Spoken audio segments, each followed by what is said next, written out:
யாரு அவன்? பணத்து மேல மதிப்பில்ல, பவரை கண்ட பயம் இல்ல.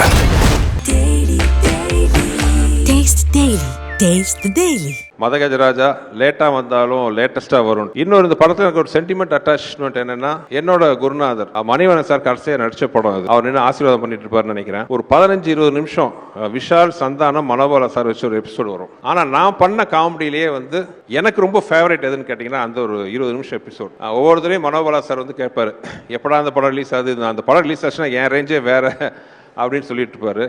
அன்ஃபார்ச்சுனேட்லி அவர் இல்லை. ஆனால் அவர் நினைவுகளை வந்து இந்த படம் இனிமையாக சுமந்துட்டு வரும்ன்ட்டு நம்பிக்கை எனக்கு இருக்குது. தெரியாதனமாக அவர்கிட்ட சொல்லிட்டேன், கிளைமாக்ஸ் வந்து ஒரு 8 பேக்ஸில் வரணும்ட்டு. மொட்டராஜேந்திரன் தலையில் உட்காந்து கீழே வால்ட் அடிக்கணும். அது சின்னதாக டைமிங் மிஸ் ஆகி கழுத்தில் லேண்ட் ஆச்சு. கழுத்து அந்த டொக்குன்னு சத்தமே கேட்டுச்சு. எனக்கு உயிரே போயிடுச்சு. ஐயோ என்ன ஆக போதோ, ஏதோ வருது மனசுல. மதகஜராஜா வெளியில் வரணும்னு இவ்வளோ ரொம்ப போராடினதுக்கு ஆசைப்பட்டதுக்கெல்லாம் ஒரே காரணம், விஷால் பட்ட கஷ்டத்தை மக்கள் பார்க்கணும்.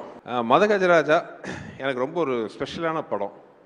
ஏன்னா இந்த படத்தில் தான் வந்து எனக்கு வந்து என்னோட உடன்பெறாத தம்பி அப்போ ஆரம்பித்த எங்கள் நட்பு உறவு வந்து இன்றைக்கி எங்கள் குடும்பத்தில் ஒருத்தராக வந்து தொடர்ந்துட்டுருக்கு. அது ஒரு சின்ன விதையாக ஆரம்பித்த ஒரு விஷயம். இந்த படம் ஆரம்பித்து இத்தனை வருஷம் ஆச்சுன்ட்டு நம்ப முடியல. ஏன்னா படம் ஆரம்பிக்கும் போது நானும் விஷாலும் பிளான் பண்ணது என்னென்னா, ஏற்கனவே நான் வந்து மதகஜராஜா வேற ஒரு இன்டர்வியூவில் நான் சொல்லியிருந்தேன், இந்த 80s வந்து நிறையா ஜனரஞ்சகமான படங்கள் வந்திருக்கு. முரட்டுக்காலை, சகலகலா வல்லவன், போக்கிரி ராஜா, இந்த மாதிரி படம் மாதிரி ஒரு படம் பண்ண எனக்கு ரொம்ப ஆசையாக இருந்துச்சு. ஏன்னா எல்லாமே ரொம்ப ஒரு சீரியஸ் ஓரியன்ட், ஒவ்வொரு ஜானர் ஒவ்வொரு மாதிரி. இந்த ஜானரில் ஒரு படம் பண்ணால் எப்படி இருக்கும், குடும்பத்தோடு உட்காந்து பெரிய கீஜிக்லாம் இல்லாமல் ஒரு சந்தோஷமாக ஒரு பாசிட்டிவ் வைப்ரேஷனோட 80s வந்த மாதிரி ஒரு படம் பண்ணணுன்ட்டு நாங்கள் ஆசைப்பட்டோம். அந்த மாதிரி ஒரு படம் தான் வந்து ஒரு மதகஜராஜா. ஒரு 3 நண்பர்களுக்குள்ள அவங்களோட பிரச்சனையை தீர்க்கிற ஒரு மெயின் நண்பரோட கதையாக வந்து இந்த கதையை ஆரம்பித்தோம். சில காரணங்களால், தவிர்க்க முடியாத காரணங்களால் அந்த படத்தோட ரிலீஸ் கொஞ்சம் டிலே ஆயிடுச்சு. ஸோ அந்த படத்தை பற்றி ரிலீஸ் பண்ணலான்னு முடிவு பண்ணி, பொங்கல் ரிலீஸ் பண்ணலான்னு முடிவு பண்ணி, ஆக்சுவலாக நேற்று முந்தா நாளோ வந்து அனௌன்ஸ் பண்ணோம். அனௌன்ஸ் பண்ணுறதுக்கு முன்னாடி எனக்கு ஒரு சின்ன பயம் இருந்துச்சு. ஏன்னா கொஞ்சம் வருஷத்துக்கு முன்னாடி எடுத்த படம் மறுபடியும் ரிலீஸ் பண்ணும்போது வரவேற்பு எப்படி இருக்கும், இல்லை மேபி சோஷியல் மீடியாவில் கலாய்ப்பாங்களா, ஏன்டா இப்போ இந்த படத்தை ரிலீஸ் பண்ணுமா முக்கியமாங்கிற மாதிரிலாம் நான் கொஞ்சம் நினச்சேன். இந்த மாதிரிலாம் வரவேற்பு இருக்குமான்னு ஒரு பயத்தோடு தான் வந்து அது ஃபஸ்ட்டு ஆடு வந்துச்சு. பட் நான் மட்டும் இல்லை, எங்களோட க்ரூ, தயாரிப்பு நிறுவனம் எல்லாருமே வந்து ஒரு சர்ப்ரைஸ் ஆகிட்டோம். ஒரு டைரக்டராக எனக்கு ரொம்ப சந்தோஷம். இந்த படத்தை வந்து வாழ்த்தி வரவேற்று ட்வீட் பண்ணின, சோஷியல் மீடியாவில் போட்ட, டிவியில் பகிர்ந்து கொண்ட அனைத்து நண்பர்களுக்கும் என்னோட மனமார்ந்த நன்றி. ஏன்னா இது வந்து எங்களுக்கு ஒரு பெரிய ஒரு கான்ஃபிடன்ஸ் பூஸ்டாக இருந்துச்சு. அது மட்டும் இல்லாமல் படம் இன்னும் ஒரு வாரத்தில் ரிலீஸ் ஆக போகுது. படத்தை பார்த்துட்டு அதே மாதிரி ஒரு நல்ல ஒரு ஒப்பீனியன் கொடுப்பீங்கன்னு நினைக்கிறேன். ஆனால் அதே நிமிஷத்தில் இன்னொரு சொல்லிக்கிறேன், நாங்கள் யாருமே சொல்லாத விஷயத்தெல்லாம் சொல்லலை. இது ஒரு நல்ல ஒரு என்டர்டெய்னர். பொங்கல் மாதிரி ஒரு ஃபெஸ்டிவல் காலத்தில், ஏன்னா அந்த படம் நாங்கள் ஆரம்பித்த போதே பொங்கல் ரிலீஸை மனசில் வச்சு தான் நாங்கள் ஆரம்பித்தோம். அந்த பொங்கலுக்கு மிஸ் ஆனது இந்த பொங்கலுக்கு வருது. கண்டிப்பாக அது வந்து ஒரு ஃபெஸ்டிவல் மூடுக்கு வந்து ரொம்ப ஒரு அருமையான படமாக இருக்கும்ன்ட்டு நான் வந்து நம்புகிறேன். ஆக்சுவலாக ஒரு நண்பர் வந்து சோஷியல் மீடியாவில் போட்டிருந்தார், மதகஜராஜா லேட்டாக வந்தாலும் லேட்டஸ்ட்டாக வரும்ன்ட்டு. நானும் நம்புகிறேன் இது லேட்டஸ்ட்டாக இருக்கும், உங்களுக்கெல்லாம் பிடிக்கும்ன்ட்டு. ஏன்னா இந்த படத்தில் வந்து ஹியூமர் அவ்வளோ பிரமாதமாக ஒர்க் அவுட் ஆகிருக்கு. இன்னொரு இந்த படத்தில் எனக்கு ஒரு சென்டிமெண்ட் அட்டாச்மெண்ட் என்னென்னா, என்னோட குருநாதர் மணிவண்ணன் சார் கடைசியாக நடித்த படம் அது. இப்போ வந்து அவர்லாம் நம்ம நடுவில் இல்லைன்னு நம்பவே முடியல என்னால். இன்னும் வந்து அவர் நின்று ஆசீர்வாதம் பண்ணிட்டு இருப்பார்னு நினைக்கிறேன். அதே மாதிரி வந்து எனக்கு வந்து ரொம்ப மரியாதைக்குரிய டைரக்டர் திரு மனோபாலா அவர்கள். மனோபாலா சாரோட இந்த படம் நான் ஒர்க் பண்ணதான் ரொம்ப இந்த படத்தை எதிர்பார்த்தார். ஏன்னா அந்த படத்தில் வந்து ஒரு 15-20 நிமிஷம் விஷால், சந்தானம், மனோபாலா சார் வச்சு ஒரு எபிசோடு வரும். நான் ஏற்கனவே சொல்லியிருக்கேன், நான் நிறைய காமெடியெல்லாம் பண்ணியிருக்கேன். ஆனால் நான் பண்ண காமெடியிலேயே வந்து எனக்கு ரொம்ப ஃபேவரட் எதுன்னு கேட்டிங்கன்னா அந்த ஒரு 20 நிமிஷம் எபிசோட். எல்லாருமே வந்து மனசு விட்டு சிரிக்கக்கூடிய, ரசிக்கக்கூடிய மாதிரி அது ஒரு இன்ட்ரெஸ்டிங்கான ஒரு எபிசோடு வரும் இந்த படத்தில். ஒவ்வொருத்தரையும் மனோபாலா சார் வந்து கேட்பார், எப்படா அந்த படம் ரிலீஸ் ஆகுது, அந்த படம் ரிலீஸ் ஆச்சுன்னா என் ரேஞ்சே வேறு அப்படின்னு சொல்லிட்டு இருப்பார். அன்ஃபார்ச்சுனேட்லி அவர் இல்லை. ஆனால் அவர் நினைவுகளை வந்து இந்த படம் இனிமையாக சுமந்துட்டு வரும்ன்ட்டு நம்பிக்கை எனக்கு இருக்குது. இந்த படத்தில் வந்து ஒரு மிகப்பெரிய ஒரு ப்ளஸ் என்னென்னா, அப்பார்ட் ஃப்ரம் விஷால், விஜய் ஆண்டனி, நானும் விஜய் ஆண்டனியும் வந்து ஃபஸ்ட்டு சேர்ந்து ஒர்க் பண்ண படம் இதுதான். நான் முதல்ல அவுட்லுக்கில் அவர் பார்க்கும்போது ஒரு பெரிய மியூசிக் டைரக்டர், ஒரு பயங்கரமாக இருப்பார் அப்படி இப்படின்னு நினச்சேன்.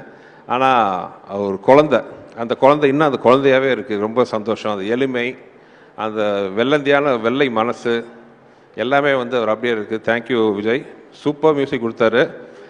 ஆக்சுவலாக we miss your this commercial music Vijay. உங்களை மாதிரி இந்த மாதிரி ஒரு ஃபாஸ்ட் பீட்லாம் கொடுக்குறது வந்து வெறும் சில மியூசிக் டைரக்டர் தான் இருக்காங்க. நீங்கள் ஹீரோவாக நடிக்கிற படம்லாம் ஒரு சீரியஸ் படங்கிறதுனால சீரியஸ் சாங்காக போட்டுட்ருக்கீங்க. நீங்கள் எங்களுக்கெல்லாம் மியூசிக் போட்டால் தான் இந்த மாதிரி சாங் நீங்கள் கொடுப்பீங்க. ஸோ நாங்கள் வந்து இசையமைப்பாளர் விஜய் ஆண்டனி ரொம்ப மிஸ் பண்ணுறோம். You have to come back as a music director. As a ஹீரோவாக நீங்கள் வந்து you are rocking. As a music டைரக்டராக நீங்கள் வெளிப்படவும் பண்ணணும். பாருங்கள் எவ்வளோ கிளாஸ் பண்ணுறாங்கன்ட்டு. உங்களுக்கு நிறைய ரசிகர்கள் இருக்கிறாங்க. ஸோ இந்த மாதிரி ஃபாஸ்ட் நம்பர், நீங்கள் சீரியஸ் ஹீரோ. ஸோ எங்களை மாதிரி படத்துக்கு இந்த மாதிரி சாங்கெல்லாம் போட்டு கொடுங்க. விஜய் ஆண்டனி பாட்டு மட்டும் இல்லை, ஏன் நான் பண்ண படங்களில் எனக்கு மிக பிடிச்ச ரீரெக்கார்டிங்கும் இந்த படத்தில் இருக்குது. அவ்வளோ அருமையாக அந்த படத்துக்கு ஆர்ஆர் இருக்கும். ஸோ நீங்கள் அந்த படத்தை பார்த்தீங்கன்னா நீங்கள் அதை கண்டிப்பாக அதை என்ஜாய் பண்ணலாம். என்னை விட அதிக கஷ்டப்பட்ட ஆத்மா யாருன்னா விஷால் தான். தெரியாதனமாக அவர்கிட்ட சொல்லிட்டேன், கிளைமாக்ஸ் வந்து ஒரு 8 பேக்ஸில் வரணுன்ட்டு. சரின்ட்டாரு. But due to some reasons வந்து அந்த 8 பேக்ஸ் ஷூட்டிங் தள்ளி போயிடுச்சு. கிட்டத்தட்ட ஒரு வருஷம். அந்த ஒரு வருஷம் அந்த 8 பேக்ஸை மெயின்டைன் பண்ணுறது சாதாரண விஷயம் கிடையாது. வெறும் பச்சை தண்ணியை குடிச்சிக்கிட்டு நாங்களாம் சாப்பிடும்போது சோத்தை எல்லாம் மோந்து பார்த்துக்கிட்டு அவ்வளோ கஷ்டப்பட்டார். இன்ஃபேக்ட் ஃபைட் சீக்வன்ஸ்லாம் நிறைய இடத்துல வந்து விளையாட்ட சொல்ல உயிரை பணையம் வச்சு. ஆக்சுவலாக இந்த ட்ரைலரில் கூட ஒரு ஷாட் பார்த்துருப்பீங்க. அவர் மொட்டராஜேந்திரன் தலையில் உட்காந்து கீழே வால்ட் அடிக்கணும். அது சின்னதாக டைமிங் மிஸ் ஆகி கழுத்தில் லேண்ட் ஆச்சு. அதை பார்த்து எனக்கு கழுத்து அந்த டொக்குன்னு சத்தமே கேட்டுச்சு. எனக்கு உயிரே போயிடுச்சு. ஐயோ என்ன ஆக போதோ, எதோ வருது மனசில்.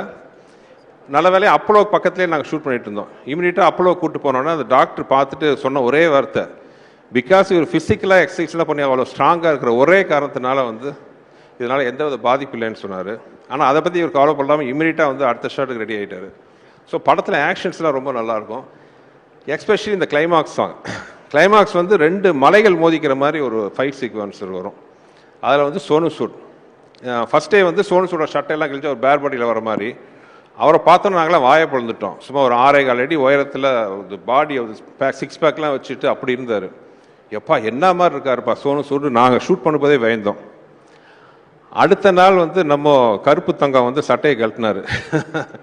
எல்லாம் அரண்டுட்டோம். அப்படி ஒரு ஃபிசிக் அந்த பாடி, படத்துக்காக ஒரு கட்டமைச்ச பாடி. அந்த மாதிரி எனக்கு இனிமே அந்த மதகஜராஜா வெளியில் வரணும்னு இவ்வளோ ரொம்ப போராடினதுக்கு ஆசைப்பட்டதுக்கெல்லாம் ஒரே காரணம், விஷால் பட்ட கஷ்டத்தை மக்கள் பார்க்கணும். மக்கள் பார்த்து அதை பிடிச்சி ஏற்றுக்கிறது மக்களோட கையில் இருக்குது, பத்திரிகையாளர்கள் உங்கள் கையில் இருக்குது. ஆனால் அந்த உழைப்பை வந்து அவங்க பார்த்தா தானே அது என்னன்னு டிசைட் பண்ண முடியும். ஸோ அந்த மாதிரி மதகஜா ரிலீஸ் பண்ணணுன்ட்டு நாங்கள் ரொம்ப ஆசைப்பட்டது காரணம் விஷாலோட உழைப்பு என்னன்ட்டு எல்லாம் பார்க்கணுன்னு ஆசைப்பட்டேன். மதகஜா இஸ் ஃபேண்டாஸ்டிக் ஃபேமிலி என்டர்டெய்னர். ரொம்ப ஏதோ நல்ல விதமாக எனக்கு ஒரு லைசன்ஸ் கொடுத்துருக்கீங்க. சுந்தர்சி படம் யாரும் சொல்லாத ஒரு விஷயத்தெல்லாம் சொல்ல போகிறது இல்லை, புதுசாக எந்த விஷயமும் இருக்க போகிறது இல்லை. ஆனால் என்டர்டெயின்மெண்ட்டாக இருக்கும், குடும்பத்தோடு பார்க்க வரலாம்.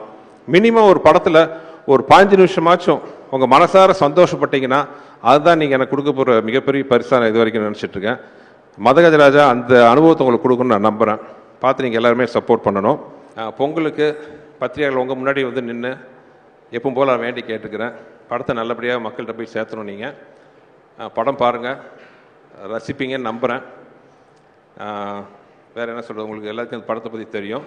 அப்புறம் எல்லாருக்கும் இந்த படத்தை ரிசீவ் பண்ண இந்த படத்தை ரிலீஸ் பண்ண போகிறோங்கிற செய்தியை கேட்டோம், நல்லபடியாக ரிசீவ் பண்ணி பாசிட்டிவாக நியூஸ் பண்ணின ட்விட் போட்ட சோஷியல் மீடியா நண்பர்கள், மீடியா டிவி நண்பர்கள் அனைவருக்குமே எனது வணக்கம், எனது நன்றிகள். யார் அவன்? பணத்து மேல மதிப்பில்லை, பவரை கண்ட பயம் இல்லை. Taste the Daily.